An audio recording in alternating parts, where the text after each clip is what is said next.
Media మిత్రులు నమస్కారం. మిత్రులారా, ఎందుకో కానీ ఒక నెల రోజుల నుంచి నెల 15 రోజుల నుంచి కొంతమంది పనిగట్టుకొని కేసును డైవర్షన్ చేస్తున్నారు. అంటే అక్కడ పోలీసు వాళ్ళ దర్యాప్తు జరుగుతున్నది. ఒకవేళ మీ దగ్గర నిజంగానే ఆధారాలు ఉన్నాయి, సరే విఐపీలు మంగ్లీ చేసిందా, వాళ్ళ తమ్ముడు చేసిందా, వాళ్ళ ప్రమేయం ఉన్నదా అనేది మీ దగ్గర నిజంగానే ఆధారాలు ఉంటే ఆధారాలను మీరు పోలీసులకు ఎందుకు ఇవ్వడం లేదనేది ఒక ప్రశ్న ఒకటి. రెండవది, ఇప్పుడు మొత్తం మేము సేకరించిన వివరాల ప్రకారం ఈ కేసుకు కర్మ కర్త క్రియ మొత్తం హిమాకాంత్ రెడ్డి అనేది తేలింది. హిమాకాంత్ రెడ్డి తర్వాత బండి శివకుమార్ రెడ్డి, తర్వాత ఈ రమావత్ మధునాయకు, తర్వాత భరత్ చవాను వాళ్ళ సిస్టరు శైలజ, వీళ్ళ ఒక టీం అయ్యి ఇదంతా చేసిరనేది తేలింది. అయితే ఫస్ట్ మొట్టమొదట హిమాకాంత్ రెడ్డి బాధితుడని తిరిగిండు. హిమాకాంత్ రెడ్డి బండి సంజయ్ శివకుమార్ గారు మేము బాధితులము, మేము డబ్బులు ఇట్లా ఇచ్చినాము, ఫలానా వ్యక్తులు ముంచిరు మమ్మల్ని అంటూ ఒక అడ్వకేట్ గారిని ముంగడ పెట్టి తిరిగిండు. ప్రస్తుతం వాళ్ళు ఏరి ఎక్కడికి పోయిండు? బాధితులే కదా. బాధితులు అయినప్పుడు వాళ్ళ మీద ఒక కేసులు ఎందుకు నమోదైనాయి? ప్రస్తుతం మరి దాచుకున్నారా? బాధితులు అయితే దాచుకోవాల్సిన అవసరం లేదు కదా, నిందితులైతేనే దాచుకోవాలి. బాధితులు అయితే ఎందుకు దాచుకున్నారు? ఎక్కడ పోయిండ్రు? వాళ్ళు పోయిన విషయాన్ని ఇంతవరకు మీరు ఎందుకు ప్రశ్నిస్తలేరు? ప్రశ్నించాలి కదా, మీరు ఎక్కడ పోయిండ్రు ఏంది? ఇప్పుడు అసలు వాళ్ళు వస్తే మొత్తం కేసు బయటపడుతుంది. బండి శివకుమార్ ఇవాళ మాకు తెలిసింది ఏంటంటే హిమాకాంత్ రెడ్డి అరెస్ట్ అయ్యిందని తెలిసింది. బండి శివకుమార్ మరి ఏడి? ఈ శైలజ భరత్ ఏడి? భరత్ చవాన్ ఎక్కడ? వీళ్ళని కూడా పట్టుకొని మీరు ఎందుకు డిమాండ్ చేయడం లేదు? మొత్తం ఒక పథకం ప్రకారం ఇది ఒక పెద్ద కుట్ర జరుగుతున్నది. కుట్ర అంటే 12 కోట్ల రూపాయల స్కామ్. ఇది 12 కోట్ల రూపాయల స్కామ్లో 130 మంది బాధితులు. రాత్రి ఒక బాధితుడు బెంగళూరు నుంచి మాట్లాడడం జరిగింది. ఆయన వీడియో కూడా రిలీజ్ చేసిండు. అసలు ఈ మొత్తం ఈ కేసునే సైడ్ ట్రాక్ పట్టిస్తున్నారు, ఇది మేము అన్యాయం అయిపోతామని బాధితులు అయోమయంలో ఉన్నారు. నిజంగానే అన్యాయం అయిపోతారు. మీరు విఐపీల పేర్లు చెప్తూ ఎమ్మెల్యే అని, ఎంపీ అని, తర్వాత మంగళి గారని, వాళ్ళ తమ్ముడని తీసుకొస్తూ ఇందులో ప్రమేయం ఉన్న వాళ్ళని ఎందుకు వదిలిపెడుతున్నారు అనేది క్వశ్చన్. ఆల్రెడీ ఎఫ్ఐఆర్ అయి ఉన్న వాళ్ళని అరెస్ట్ చేయమని మీరు ఎందుకు డిమాండ్ చేస్తలేరు? ఇక మీరు ఒత్తిపట్ల పడమడతండ పలుగుతండకు తీసుకొని పోయారు జనాలని. మీడియా మిత్రులు కూడా పోయిండు, అక్కడ మీరు మాట్లాడించండు. నిజంగానే అక్కడ బాధితులు చాలా అన్యాయానికి గురయ్యారు. అది అక్టోబర్లో వెలుగులోకి వచ్చిన కేసు, దాన్ని ముందరికి తీసుకొచ్చిండ్రు. దాన్ని కూడా కన్ఫ్యూజ్ చేసే పరిస్థితి చేస్తున్నారు. ఎందుకంటే అక్కడ ఆల్రెడీ సిబిసిఐడి ఎంక్వైరీ నడుస్తుంది నల్గొండలో. ఎంతమంది బాధితులు ఉండరు? ఈ బాలాజీ నాయక్ మీద ఎన్ని కేసులు నమోదైనాయి, మధు నాయక్ మీద ఎన్ని కేసులు నమోదైనాయి, అభిషేక్ నాయక్ మీద ఎన్ని కేసులు ఉన్నాయి, తర్వాత భీమ నాయక్ మీద ఎన్ని కేసులు అయినాయి అనేది క్లియర్గా ఉన్నది అక్కడ. అయినా మీరు పోయి మళ్ళీ కొత్త పిల్లలను జోడించేసి అక్కడ పోలీస్ వ్యవస్థను కూడా మీరు కన్ఫ్యూజ్ చేస్తున్నారు. అసలు మీ దగ్గర నిజంగానే ఆధారాలు ఉంటే బయట పెట్టాలి కదా. ఫలానా ఇప్పుడు మంగ్లీ అంటున్నారు. మంగ్లీ ఎక్కడ ప్రమేయం ఉంది? మంగ్లీకి ఎన్ని పైసలు వచ్చినాయి, మంగ్లీ అకౌంట్లకు ఎన్ని వచ్చినాయి, శివచవానికి ఎక్కడ వచ్చినాయి, ఇవన్నీ శోధించి ఎక్కడి నుంచి ఇప్పుడు వీళ్ళ అకౌంట్ నుంచి ఎప్పుడెప్పుడు పోయినాయి ఏంది అనేది తీయాలి కదా. ఇప్పుడు మాకు బాగా తెలిసిన విషయం చెప్తున్నాం. మేము తెలుసుకున్న విషయము, ఈ శివకుమార్ అకౌంట్కు మన మీడియాలో కూడా వచ్చింది, బ్రేకింగ్ ఇచ్చింది. శివకుమార్ అకౌంట్కు డబ్బులు మళ్ళీ ఎవరి అకౌంట్ నుంచి, రమావత్ మధు అకౌంట్ నుంచి డబ్బులు మళ్ళీ అన్నారు. ఆ విషయంపై కూడా మేము ఆరాధిస్తే జూన్ 1వ తేదీన 50,000, జూలై 11వ తేదీన 50,000, ఆగస్టు 16వ తేదీన 50,000, జూలై 16వ తేదీన 37,000, మొత్తం 1,87,000 రూపాయలు ట్రాన్స్ఫర్ అయింది. వాస్తవమే, 3 సార్లు కాదు 4 సార్లు ట్రాన్స్ఫర్ అయింది. అది ఎందుకు ట్రాన్స్ఫర్ అయిందని మేము ఆరాధిస్తే ఇప్పుడు వీళ్ళు ఏప్రిల్లో ఒక ఒప్పందం చేసుకున్నారు. ఏమని? వాళ్ళ ఫ్లాట్ ఉంటే ఫ్లాట్ అమ్మిండ్రు. ఫ్లాట్ అమ్మితే 1,80,00,000 అమ్మితే అందులో 25 లక్షల రూపాయలు అడ్వాన్స్ ఇచ్చిండ్రు. నెల రోజులనే అమౌంట్ కడతా అని రామావత్ మధునాయకు చెప్పడం జరిగింది. ఆ ప్రకారమే అగ్రిమెంట్ చేసుకున్నారు. అగ్రిమెంట్ తర్వాత ఆయన నెల రోజుల్లో అమౌంట్ ఇవ్వలేదు. ఈయనప్పుడు వీళ్ళేమన్నారంటే అగ్రిమెంట్ క్యాన్సిల్ చేసుకొని మా డబ్బులు మాకు ఇవ్వండి అన్నారు. అగ్రిమెంట్ క్యాన్సిల్ చేసుకొని మీ డబ్బులు మీరు తీసుకోండి, మా ఇల్లు మాకు ఇవ్వండి అంటే ఈ విషయంలో ఇద్దరి మధ్య కన్వర్జేషన్ నడిచింది. ఆయన ఇంటికి పోవడం, వాళ్ళతో మాట్లాడడం చేయడం, వాళ్ళు ఏడవుంటే ఆడికి పోవడం, కలవడం చేయడం, ఇవన్నీ ఫోటోలు కూడా దిగిండు వాళ్ళు. అయితే నేనేమంటున్నా, ఇప్పుడు అప్పుడు ఏమైంది, ఆయన అగ్రిమెంట్ క్యాన్సిల్ చేసుకొని ఆగస్టు 5వ తేదీ నాడు మంగ్లీ గారు 20 లక్షల రూపాయలు రామవత్ మద అకౌంట్ ట్రాన్స్ఫర్ చేసి 5 లక్షలు క్యాష్ ఇచ్చారు. మధ్య ట్రాన్సాక్షన్ నడిచింది, అది ఆ ట్రాన్సాక్షన్. దానికి మైక్రో ఫైనాన్స్ సంబంధించిన దానికి ఏం సంబంధము? ఆ ట్రాన్సాక్షన్స్ వేరు, ఆ వివరాలు వేరు. అందుకే పోలీసు వాళ్ళు కూడా ఇప్పుడు 3 ట్రాన్సాక్షన్స్ నడిచినాయంట, కానీ ఎంత అని అమౌంట్ ఎవరికని చెప్పిందా? కానీ మీరెందుకు గగ్గోలు పెడుతున్నారు? ముఖ్యంగా సోషల్ మీడియా, ఒక వ్యక్తి ఇక ఆయన ఏమన్నారో తెలియదు, కానీ ఇప్పుడు ఏమేమో ఫోటోలు తీసుకొచ్చి అవి చూపిస్తూ ఈ ఫోటో ఎందుకు చూపించలేదు, ఆ ఫోటో ఎందుకు, అరే ఫోటోలు కాదురా బాబు నాయన, అసలు వీళ్ళ అకౌంట్కి ఎన్ని డబ్బులు వచ్చినాయి అది పరిశోధన చేయి, బయటికి తీసుకురా, అప్పుడు బాధ్యతలకు న్యాయం జరుగుతుంది. ఈ విధంగా మీరు సైడ్ ట్రాక్ బట్టి చేసే వ్యవహారాన్ని ఖచ్చితంగా బాధితులకు అన్యాయం జరుగుతుంది. మా దగ్గర బాధితులు గోసపడుతున్నారు. ఇప్పుడు సోషల్ అక్కడ మీడియాని తీసుకొని పోయి అల్చల్ చేసారు. అక్కడ పోయిన తర్వాత జరిగింది ఏం తెలుసా? చాలామంది వీళ్ళకి ఎక్కడి నుంచి వచ్చినాయి ఇన్ని కోట్ల రూపాయలు, 29 కోట్ల నౌకామని చెప్తుంది, 10 కోట్ల నౌకామని చెప్తుంది, 20 కోట్ల నౌకామని చెప్తుంది. అసలు కోట్ల రూపాయలు వీళ్ళు పేద అలానే, వీళ్ళకి రిజర్వేషన్ కూడా అవసరం లేదు, వీళ్ళు ఎక్కడి నుంచి వచ్చినాయి వీళ్ళు అని అంటున్నారు. కానీ వాళ్ళు ఎక్కడి నుంచి తెచ్చిరు అనేది వాళ్ళకి తెలుసు.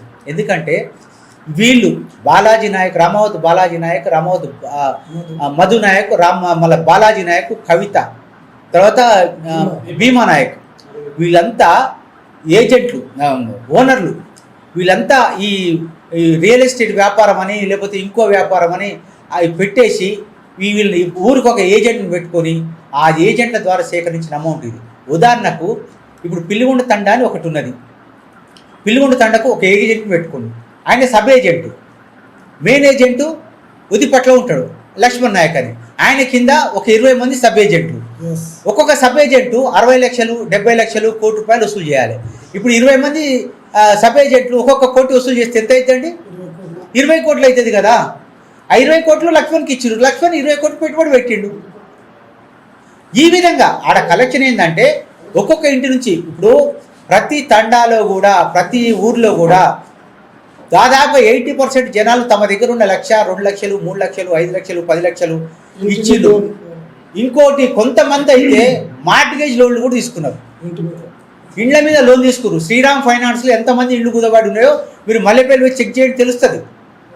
ఫైనాన్స్ కంపెనీలు బ్యాంకులల్లో పెట్టేసి గోల్డ్ పెట్టి వాళ్ళు డబ్బు తీసుకోవచ్చు. ఎందుకంటే ఆశ, ఇది వ్యవసాయం మీద అగ్రికల్చర్ మీద ఏం లాభం లేదు, ఇట్లయినా మేము బాగుపడతామేమో ఆశతోటి పాపం పోయి వాళ్ళు అమౌంట్ పెట్టి ఇలా మోసదిస్తున్నారు. వాళ్ళని కూడా మీరు మిస్గైడ్ చేసేసారు. అసలు కేసు నడుస్తుంది, దర్యాప్తు కొనసాగుతుంది. సిబిసిఐడి వాళ్ళు నల్లగొండ వాళ్ళు ఎంక్వైరీ చేస్తారు. ఇవాళ తీసుకుపోయి మళ్ళీ కొత్త పిల్లలు తీసుకుపోయి ముంగడ పెట్టి ఆ విఐపీలను పెట్టడం వల్ల ఏమైందంటే సైడ్ ట్రాక్ అవుతుంది, కేసు తప్పుదో అవుతుంది. కేసు తప్పుదో పట్టిస్తున్నట్టు మీరు నిజంగానే ఆడ బ్రేక్ పడి మళ్ళీ ఈ విధంగా వస్తారు. విఐపీల ప్రమేయం నిజంగానే ఉందా అని చెప్పి అక్కడ వదిలి ఇక్కడ వచ్చేస్తే మళ్ళీ ఇప్పుడు మేమేమంటున్నాం, క్లుప్తంగా రాష్ట్ర ప్రభుత్వానికి కొత్తగా డీజీపీగా నిన్ననే పదవి బాధ్యతలు స్వీకరించిన మన సివి ఆనంద్ గారికి ఒక్కటే విజ్ఞప్తి, సార్ మీరు ఈ విషయాలపై సిబిసిఐడి ఎంక్వైరీ చేయండి. ఆల్రెడీ 400 సిబిసిఐడి ఎంక్వైరీ నడుస్తుంది. ఇప్పుడు ఈ 12 కోట్ల రూపాయల మీద కూడా ఖచ్చితంగా సిబిసిఐడి ఎంక్వైరీ చేయండి. అందులో ఎవరెవరు ఉన్నది అనేది తెలుస్తుంది కదా. ప్రతిసారి ఒక విఐపీ తీసుకొచ్చి ముంగడ పెట్టి మంగళే తీసుకుంది అని చెప్పి మంగళి మీద వాళ్ళ తమ్ముడి మీద వాళ్ళ ఫ్యామిలీ మీద ఈ బదనామంతా వేసి వీళ్ళు అసలు నిందితులు తప్పించుకునే ప్రయత్నం చేస్తున్నారు. కానీ ఇది ఒక పెద్ద కుట్ర జరుగుతుంది. కుట్రలో ఒక 2-3 మీడియాలు కూడా భాగస్వామ్యం అయినాయి. కుట్ర జరుగుతుంది, తొక్కే ప్రయత్నాలు జరుగుతున్నాయి, సైడ్ ట్రాక్ అవుతుంది, రాంగ్ డైరెక్షన్లో పోతున్నది. మొన్న ఒక మీడియా మిత్రుడు ఒక వీడియోని రిలీజ్ చేసిండు. మచ్చిందర్ రెడ్డి ఎవరండి? మచ్చిందర్ రెడ్డిని ఎందుకు ఎంక్వైరీ చేస్తలేరు? మచ్చిందర్ రెడ్డి పేరు ఎందుకు తీసుకొస్తలేరు? మీరు ప్రెస్ కాన్ఫరెన్స్ పెట్టినప్పుడల్లా మచ్చిందర్ పేరు ఎందుకు తీసుకొస్తలేరు? సారీ రెడ్డి కాదు ఆయన, మచ్చిందర్ పేరు ఎందుకు తీసుకొస్తలేరు? ఈ సత్య ఎవరు? సత్యని ఎందుకు అదుపులోకి తీసుకుంటలేరు? సత్య ఎంతో పెట్టుబడి పెట్టిండు. ఇప్పుడు హేమాకాంత్ రెడ్డి అరెస్ట్ చేయండి, ఆయన అకౌంట్స్ని ఫ్రీజ్ చేయండి. అకౌంట్స్ నుంచి ఎక్కడెక్కడ పోయినాయి అమౌంట్, మద అకౌంట్ నుంచి ఎక్కడెక్కడ పోయినాయి అమౌంట్, ఈ రామావత్ బాలాజీ నాయక్ నుంచి ఎక్కడెక్కడ పోయినాయి, కవిత అకౌంట్ నుంచి ఎక్కడెక్కడ పోయినాయి, భీమా నాయక్ నుంచి ఎక్కడ పోయినాయి, ఈ అమౌంట్ అంటే ఏడు నుంచి అయింది. వీటన్నిటి ముందర దయచేసి మీకు దండం పెట్టి చెప్తున్నా, వాటిని సాధన చేసుకోండి.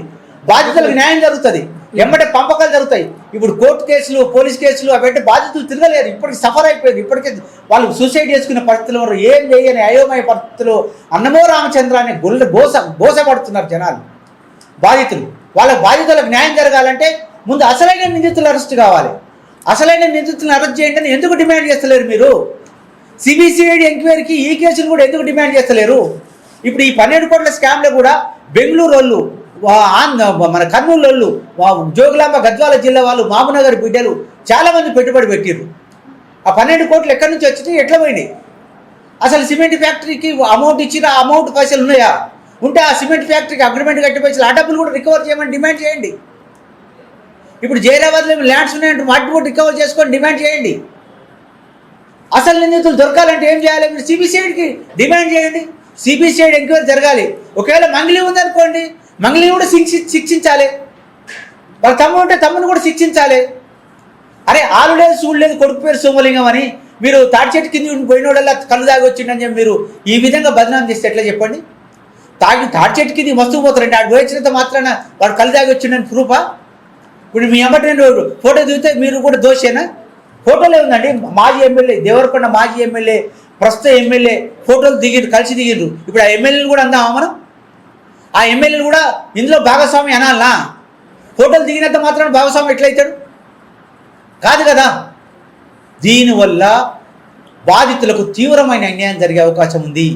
ఈ కేసు ఇంకా జాప్యం జరిగే అవకాశం ఉన్నది. దయచేసి మీరు ఇప్పుడు ఈ తప్పుదోవ పట్టియకండి, కేసును తప్పుదోవ పట్టియకండి. మీ దగ్గర సాక్ష్యాలు ఉన్నాయి, మీరు కూడా పరిశోధన చేయండి. మంగళి అకౌంట్కి ఏమైనా డబ్బులు పోయినాయేమో గుంజుకరండి, తీసుకురండి. స్టేట్మెంట్లు ఏమైనా ఉంటే పట్టుకురండి. శివ అకౌంట్కి ఏమైనా పోయినాయి పట్టుకురండి, తీసుకొచ్చి పోలీసులకు సహకరించండి. రెండవది, ఇప్పుడు మీకు అక్టోబర్లో కేసు బయటకు వస్తే నవంబర్లో కేసు నమోదైన రిమాండ్ పోయిండు.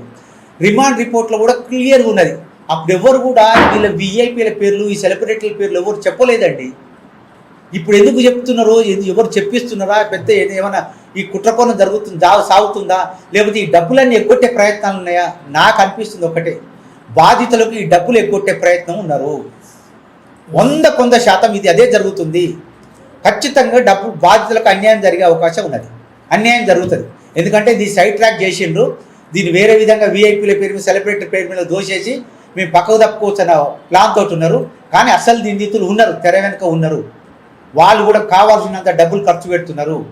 ఇది మంగళి పైకో మంగళి ఫ్యామిలీ మీదకో పోయి మేము బయటపడే ప్రయత్నాలు ఉన్నారు. కనుక ఈ విషయంలో ఒక్కటే పోలీసు వారికి, ఎందుకంటే మన పోలీసు వ్యవస్థ చాలా పగడ్బందీ వ్యవస్థ. ఎందుకంటే నేను 30 సంవత్సరాలుగా జర్నలిస్ట్గా నేను కూడా చేస్తున్నా, ఇప్పుడు సోషల్ వర్క్ చేస్తున్నా. నేను ఈ సంఘాలకు అడ్వైజర్గా పనిచేస్తున్నా. ఎందుకంటే సివి ఆనంద్ గారి గురించి నాకు బాగా తెలుసు. నేను కూడా క్రైమ్లో, ఒక పత్రికలో పనిచేసేటప్పుడు క్రైమ్లో పనిచేసిన. సివి ఆనంద్ గారు చాలా నిజాయితీ గల అధికారి. సార్ మీకు ఒకటే విజ్ఞప్తి చేస్తున్నా సార్, దయచేసి ఈ సైడ్ ట్రాక్ పడుతుంది, రాంగ్ డైరెక్షన్లో పోతుంది కేసు. మీరు బాధితుల్ని ఆదుకోండి, సిబిసిఐడికి అప్పగించండి, నిజాలను బయటపెట్టండి, నిజాన్ని బ్రతికించండి, అన్యాయానికి గురైన వారిని రక్షించండి, బాధితులను ఆదుకోండి. ఇన్నోసెంట్ పర్సన్స్ ఎవరైనా ఇరుక్కుంటే వాళ్ళని బయటపడేయండి ప్లీజ్. మీకు ఒక్కటే నేను రిక్వెస్ట్ చేసేది, ఎందుకంటే సైడ్ ట్రాక్ పోతుంది. ఇది ఎక్కడెక్కడో తీసుకుపోతున్నారు. ఈ సంబంధం లేని వ్యక్తులకు కూడా అంటగడుతున్నారు. అవి దానికి ఆధారాలు లేని ఆరోపణలు చేసి జనాలలో ఒక కల్పితం, ఒక అపోహ సృష్టిస్తున్నారు. ఫలానా వ్యక్తే మా డబ్బులు తీసుకురు, వీళ్ళు కాదు అనే లెవెల్ తీసుకొస్తారు. దానివల్ల బాధితులకు తీవ్రమైన అన్యాయం జరుగుతుంది సార్. మీకు అంతా తెలిసే సార్ ఇదేం జరుగుతుంది. సిబిసిఐడి, నల్లగొండ సిబిసిఐడి వారికి, నల్లగొండ ఎస్పీ గారికి అంతా తెలిసే, గుడిపల్లి పోలీసులకు అంతా తెలిసే, మీరు మిర్యాలగూడ డిఎస్పీ గారికి, నాగార్జున సాగర్ సిఐ గారికి కూడా అంతా తెలిసే. రెండోది ఈఓడబ్ల్యూ సార్ ముత్యం రెడ్డి గారికి కూడా అంతా తెలిసే. ముత్యం రెడ్డి గారికి ఈ కేసులో మొత్తం అవగాహన ఉన్నది సార్కు, ఎవరున్నారు ఏందనేది.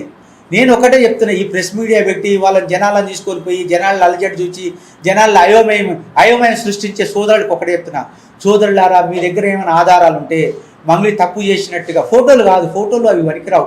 ఫోటోలు సెలబ్రిటీ అన్నప్పుడు ఫోటోలు మస్తు మంది దిగుతారండి. ఇప్పుడు నేను రేవంత్ రెడ్డి ఏమంటే, కేసీఆర్ గారు ఏమంటే కూడా నా ఫోటోలు ఉన్నాయి. ఇప్పుడు నేను దొంగనైతే కేసీఆర్ దొంగ అవుతాడా? తప్పు కదా అది. ఇప్పుడు అది ఆ ఫోటోల విషయం కాదు. ఇప్పుడు పెళ్ళిళ్ళకు, పేరెంటాలకు వస్తారు, లేకపోతే కలవడానికి వస్తారు, నేను మీ అభిమానాన్ని వస్తారు, పక్కన కూర్చొని దిగుతారు, చేస్తారు, ఇళ్ళకు కూడా వస్తారు. క్లోజ్ ఫ్రెండ్షిప్ అయినప్పుడు ఇళ్ళకు కూడా వస్తారు. ఆ ఫోటోలన్నీ ఇంకా చాలా వీడియోలు ఉండొచ్చు, ఇంకా చాలా ఫోటోలు ఉండొచ్చు. ఫోటోలు వీడియోలు కాదు, సంబంధం ఫైనాన్షియల్గా, ఆర్థికంగా ఇద్దరి మధ్య లావాదేవీలు జరిగినాయా లేదా అనేది ఇంపార్టెంట్. ఈ స్కామ్ డబ్బులు మంగ్లీ అకౌంట్కి పోయినాయా లేదా, ఈ శివ చవాన్ అకౌంట్కి పోయినాయా లేవా అనేది చాలా ఇంపార్టెంట్. దాని మీద దృష్టి పెట్టండి. మేము తిరుగుతున్నాం, మేము వాస్తవాలు సేకరిస్తున్నాం, కానీ నిజం నిలకడగా తెలుస్తుంది. అబద్ధం తొందరగా జనాలలో స్ప్రెడ్ అవుతుంది, కానీ నిజం నిలకడగా తెలుస్తుంది.